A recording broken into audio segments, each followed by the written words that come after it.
학습 교육을 시작하겠습니다. 주요 내용을 살피겠습니다. 1번, 학습은 누가 받을 수 있습니까? 교회 출석한 지 6개월 이상이 되고 예수님을 믿는 자로서 만 14세 이상 되어야 합니다. 학습을 받는다는 것은 이제부터 나는 오직 하나님만 믿고 하나님의 말씀을 배우겠습니다 라는 뜻을 하나님과 교회 앞에서 고백하는 것입니다. 2번, 사람의 제일 되는 목적은 무엇입니까? 하나님을 영화롭게 하는 것과 영원토록 그를 즐거워하는 것입니다. 하나님께서 인간을 만드신 근본 목적은 하나님께 영광을 돌리게 하기 위해서입니다. 3번, 우리의 신앙과 생활의 유일한 법칙은 무엇입니까?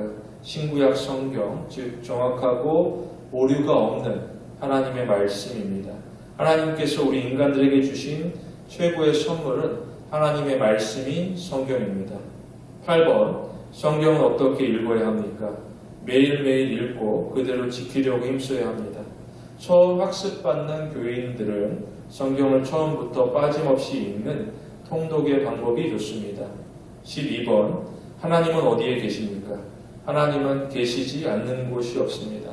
하나님은 이 세상 모든 것을 다 보고 계시고 또 이 세상 어느 곳에나 다 계십니다. 16번, 죄는 무엇입니까? 하나님의 말씀을 순종하지 않는 것입니다. 성경에서 죄라고 하는 것은 하나님의 뜻에 어긋나는 것을 말합니다. 22번, 멸망받을 죄인을 구원하시기 위한 하나님의 계획은 무엇입니까? 독생자 예수 그리스도를 이 땅에 보내시고 모든 인류의 죄를 대신 지고 십자가에서 죽게 하신 것입니다. 우리가 십자가에 못 박혀 죽으신 예수님을 믿을 때 하나님은 우리가 십자가에 달려 죽은 것으로 인정하십니다. 그래서 우리 옛사람은 죽고 완전한 새 사람으로 다시 살게 되는 것입니다. 23번, 예수 그리스도는 누구십니까? 하나님의 독생자이시고 우리의 구주이십니다. 예수 그리스도는 참 하나님이시며 또 참 인간이십니다. 그러나 죄가 없으십니다. 24번, 예수님은 어디에서 탄생하셨습니까? 유대 땅 베들레헴에서 나셨습니다. 이미 구약 성경이 예언되어 있었습니다. 결국 모든 것은 하나님의 말씀대로 이루어졌습니다. 34번, 승천하신 예수님은 어떻게 다시 오십니까? 하늘로 올라가심을 본 그대로 다시 오십니다.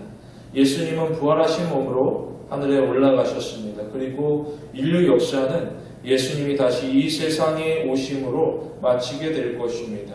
35번, 우리는 어떻게 구원을 받을 수 있습니까? 예수 그리스도를 믿음으로만 구원받습니다. 우리는 오직 감사할 것밖에 없습니다. 36번, 예배란 무엇입니까? 예배는 하나님을 섬기는 것입니다. 예배는 최고의 찬양과 기도와 말씀과 예물로 하나님을 섬기는 것입니다. 42번, 주일은 어떻게 지켜야 합니까? 예배를 드리고 선한 일을 하면서 거룩하게 지켜야 합니다. 주일은 우리가 하나님을 만나며 은혜 받는 일과 성도들끼리 교제하고 남을 돕고 구제하는 일에 힘써야 합니다. 51번, 교인은 세상에서 어떻게 살아야 합니까?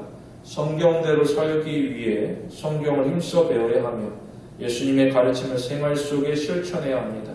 하나님께서 나의 모든 것을 책임져 주시고 인도해 주실 것을 믿어야 합니다. 이상으로 학습 교육을 마치겠습니다. 기도하시겠습니다. 하나님 아버지, 날마다 하나님이 주시는 소망과 기쁨이 넘치게 하여 주시옵소서. 감사드립니다. 예수님의 이름으로 기도드립니다. 아멘.